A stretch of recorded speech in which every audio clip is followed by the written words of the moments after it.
বাংলাদেশের রাষ্ট্রের সর্বোচ্চ সাংবিধানিক পদে থাকা ব্যক্তি হলেন রাষ্ট্রপতি। কিন্তু পদটি যতটা মর্যাদার, বাস্তব নির্বাহী ক্ষমতা ততটা নয়। কারণ বাংলাদেশে সরকার পরিচালনার মূল দায়িত্ব প্রধানমন্ত্রী ও মন্ত্রিসভার হাতে। রাষ্ট্রপতি নির্বাচনকে ঘিরে আলোচনায় আসছে রাষ্ট্রপতির ক্ষমতা, দায়িত্ব ও সুযোগ সুবিধার বিষয়গুলো। তাই জেনে নেওয়া যাক বাংলাদেশের রাষ্ট্রপতির ক্ষমতা আসলে কতটা, কিভাবে তিনি নির্বাচিত হন এবং পদটিতে কি কি সুযোগ সুবিধা রয়েছে।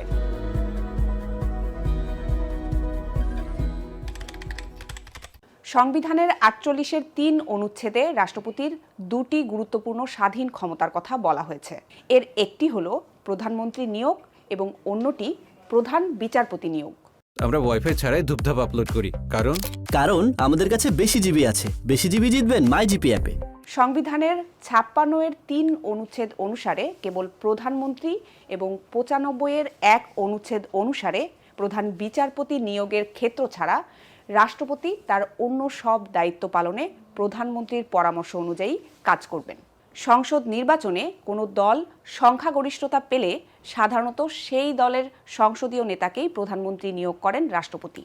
তবে কোনো দল একক সংখ্যাগরিষ্ঠতা না পেলে সরকার গঠনের ক্ষেত্রে রাষ্ট্রপতির ভূমিকা গুরুত্বপূর্ণ হয়ে উঠতে পারে। অন্যদিকে প্রধান বিচারপতি নিয়োগের ক্ষেত্রেও রাষ্ট্রপতি প্রধানমন্ত্রীর পরামর্শ মানতে বাধ্য নন। তবে এই দুই ক্ষেত্র ছাড়া রাষ্ট্রপতির প্রায় সব দায়িত্বই প্রধানমন্ত্রীর পরামর্শ অনুযায়ী পালন করতে হবে। রাষ্ট্রপতির আরেকটি গুরুত্বপূর্ণ ক্ষমতা হল সাজা মওকুফ বা কমানোর সুযোগ।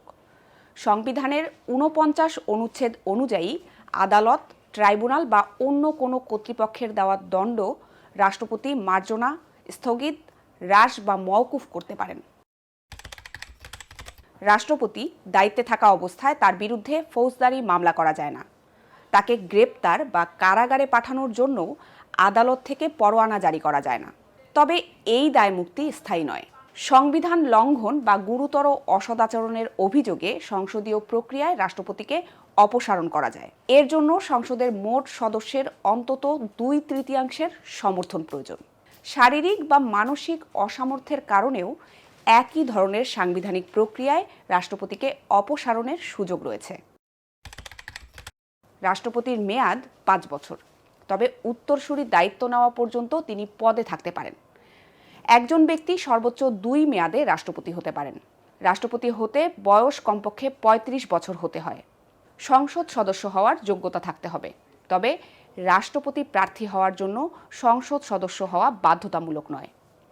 আর কোনো সংসদ সদস্য রাষ্ট্রপতি নির্বাচিত হলে দায়িত্ব নেওয়ার দিন তার সংসদ সদস্য পদ শূন্য হয়ে যায়। বাংলাদেশে রাষ্ট্রপতি জনগণের সরাসরি ভোটে নির্বাচিত হন না। সংসদ সদস্যরাই রাষ্ট্রপতি নির্বাচন করেন। একজন প্রার্থী থাকলে এবং তার মনোনয়ন বৈধ হলে তাকে বিনা প্রতিদ্বন্দ্বিতায় নির্বাচিত ঘোষণা করা হয়। একাধিক প্রার্থী থাকলে সংসদ সদস্যদের ভোটে সর্বাধিক ভোট পাওয়া ব্যক্তি রাষ্ট্রপতি হন। সমান ভোট হলে লটারির মাধ্যমে ফল নির্ধারণের বিধান রয়েছে। রাষ্ট্রপতি নির্বাচনের পুরো প্রক্রিয়া পরিচালনা করে নির্বাচন কমিশন। প্রধান নির্বাচন কমিশনার থাকেন নির্বাচনী কর্তা হিসেবে। রাষ্ট্রপতির মাসিক বেতন ১,২০,০০০ টাকা। এই বেতন আয়কর মুক্ত। ২০১৬ সালে সর্বশেষ বেতন বাড়ানো হয়। এর পাশাপাশি রাষ্ট্রপতির জন্য নির্ধারিত সরকারি বাসভবন বঙ্গভবন। বাসভবনের রক্ষণাবেক্ষণ ও প্রয়োজনীয় ব্যয় রাষ্ট্রীয় কোষাগার থেকে বহন করা হয়। সরকারি গাড়ি ও পরিবহন, বিদেশ সফরের ভাতা এবং আপ্যায়নের জন্য বার্ষিক ভাতাও রয়েছে। রাষ্ট্রপতির জন্য রয়েছে বছরে ২ কোটি টাকার স্বেচ্ছাধীন তহবিল। তার বিবেচনায় ব্যক্তি বা প্রতিষ্ঠানকে সহায়তার জন্য এই অর্থ ব্যয় করা হয়।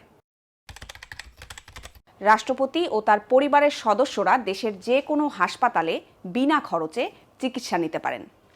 চিকিৎসকের পরামর্শে বিদেশে চিকিৎসার প্রয়োজন হলে সেই ব্যয়ও সরকার বহন করে। বিমান ভ্রমণের জন্য রাষ্ট্রপতির বছরে ২৭ লাখ টাকার বীমা সুবিধা রয়েছে। অর্থাৎ রাষ্ট্রপতির নির্বাহী ক্ষমতা সীমিত হলেও রাষ্ট্রপ্রধান হিসেবে তার জন্য রয়েছে ব্যাপক রাষ্ট্রীয় সুযোগ সুবিধা। সবশেষে মূল বিষয়টি হলো রাষ্ট্রপতি রাষ্ট্রের সর্বোচ্চ সাংবিধানিক ব্যক্তি, কিন্তু সরকার প্রধান নন। সংসদীয় ব্যবস্থায় সরকারের নির্বাহী ক্ষমতা মূলত প্রধানমন্ত্রী ও মন্ত্রিসভার হাতে। তাই সংসদে কোনো দলের স্পষ্ট সংখ্যাগরিষ্ঠতা থাকলে রাষ্ট্রপতির সিদ্ধান্ত নেওয়ার ক্ষেত্র আরও সীমিত থাকে। তবে নির্বাচনের পর কোনো দল একক সংখ্যাগরিষ্ঠতা না পেলে সরকার গঠনের ক্ষেত্রে রাষ্ট্রপতির সাংবিধানিক ভূমিকা গুরুত্বপূর্ণ হয়ে ওঠে। আর রাষ্ট্রপতির পদ শূন্য হলে নতুন রাষ্ট্রপতির দায়িত্ব নেওয়া পর্যন্ত স্পিকার রাষ্ট্রপতির দায়িত্ব পালন করেন। আমরা ওয়াইফাই ছাড়াই ধূপধাপ আপলোড করি, কারণ কারণ আমাদের কাছে বেশি জিবি আছে। বেশি জিবি জিতবেন মাই জিপি অ্যাপে।